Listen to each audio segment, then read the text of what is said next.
কারণ পাকিস্তানে যে কোনো টেস্ট প্লেয়িং নেশনের জন্য কিন্তু টাফ কন্ডিশন, এটা মানতেই হবে। কারণ ওদের ক্রিকেটটা আমাদের চেয়ে অনেক স্ট্যান্ডার্ড, অনেক অনেক বেশি ভালো।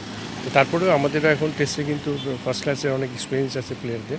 তো চ্যালেঞ্জিং কন্ডিশন হলে ভালো ক্রিকেট খেলা সম্ভব যদি পার্টিকুলার ডেতে সেরাটা দিতে পারে।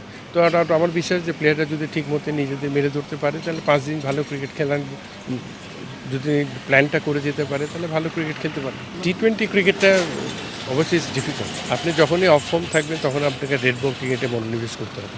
নাম্বার অফ বেশি বল খেলা, বেশিক্ষণ মাঠে থাকা, আপনার পেশেন্স, কনসেন্ট্রেশন সব হাই স্ট্যান্ডার্ডে নিয়ে যাওয়া যায়। তো সুতরাং রেড বল ক্রিকেটটাকে আপনি স্ট্যাবলিশ করতে না পারলে অন্য ফর্মেটগুলি ভালো করা ডিফিকাল্ট হবে। বাট একটা প্লেয়ারকে যখনই শুরু থেকেই যখনই দলে নেওয়া হয় হাই পারফরমেন্সে আর এই টিমে ন্যাশনাল টিমে, তখনই কিন্তু একটা চিন্তাভাবনা থাকে এই প্লেয়ারটাকে নিয়ে কতটুকু আগানো যায়।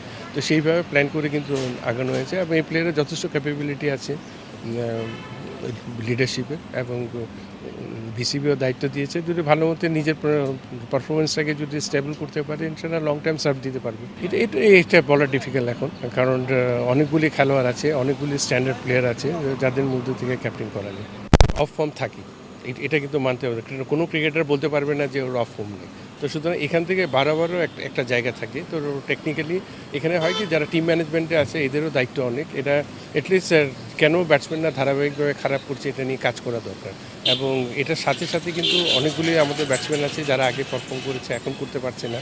এটা একটা সাইকোলজির সাথে রাখার ভেরি ভেরি ইম্পর্টেন্ট।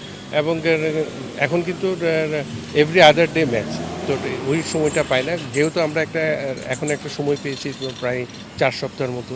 তো এই জায়গায় টিম ম্যানেজমেন্ট এসে যদি ভালো মতো কাজ করতে পারে, এই ধারাবাহিকতার যে খারাপ করছে আমার মনে হয় এরা ওভারকাম করতে পারবে এবং ব্যাটসম্যানদের একটা ভালো একটা জায়গার মধ্যে রাখতে পারবে আশা করি। বাট এখানে প্রেশারটা হয় কি, ইন্টারন্যাশনাল ম্যাচের প্রেশারটা অনেক। ডোমেস্টিকে যদি আপনি 90% যদি আপনার বেস্ট পারফরমেন্স করেন, ইন্টারন্যাশনালে গিয়ে কিন্তু 50% বেশি করা যায় না, বুঝছেন। কিন্তু এই 50%-এর মধ্যে একটা ধারাবাহিকতা, স্টেবিলিটি দরকার। তো এই জায়গায় আমার মনে হয় ব্যাটসম্যানদের সাইকোলজিস্টের সাথে কাজ করাটা ভেরি ভেরি ইম্পর্টেন্ট এখন তার সাথে সাথে আমাদের টিম ম্যানেজমেন্টেরও দায়িত্ব অনেক, এদেরকে ভালো মতো স্কিল ফিটনেসের কাজ করা। এবং আমার মনে হয় যে এই ঠিক 3 সপ্তাহের একটা যদি ভালো ক্যাম্প করতে পারে তাহলে একটা জায়গায় পৌঁছতে পারবে তারা। আপনি দেখেন কিছু কিছু জায়গায় আমাদের কিন্তু অনেকগুলি, যেমন 30টা পুলের প্লেয়ার আছে আমাদের, ধরেন টপ স্ট্যান্ডার্ড প্লেয়ার। এই 30টা পুলের প্লেয়ারকে কিন্তু আপনি দেখেন ওভারসিজ খেলতে দেখেন খুব একটা দেখেন।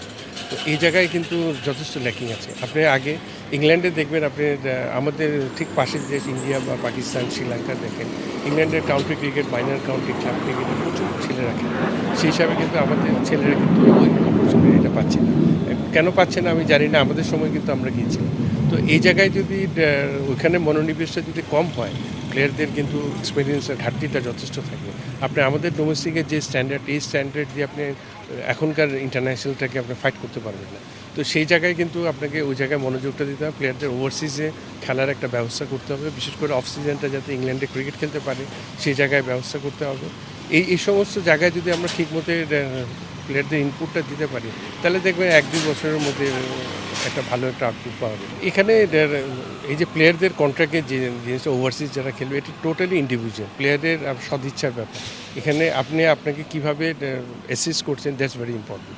প্লেয়ারদের এই প্ল্যানিংটা থাকতে হবে, যেটা আমি আমাদের দেশে ডোমেস্টিক ক্রিকেট শেষ করে ইন্টারন্যাশনাল ম্যাচ আছে ওগুলি শেষ করে ওভারসিজের ম্যাচগুলি খেলতে যাব। এটা টোটালি আপনাকে একটা বছরের ছকটা নিজেকে প্ল্যান করতে হয়। এখানে কিন্তু আপনার ক্রিকেট বোর্ড অত হেল্প করতে পারবে না, যেহেতু এখন সিস্টেমটা ইজ ভেরি ইজি। এজেন্ট আছে, এজেন্টের থ্রু দিয়ে ক্লাব নিতে হয়, কোন লিগ খেলবেন আপনি, কত দিন খেলবেন, সব কিছু কিন্তু নিজেদের। তো সেটা প্রফেশনালিজমে যখন ঢুকেছে প্লেয়াররা, প্রফেশনালিজমের মতোই কিন্তু কাজ করতে হবে। তো সেই হিসাবে কিন্তু আমি মনে করি যে এটা প্লেয়ারদের দায়িত্ব, প্লেয়ারদের দায়িত্বটা যদি নিজেরা ঠিক মতো বুঝতে পারবে তাহলে আমাদের ক্রিকেটটা উপকৃত হবে।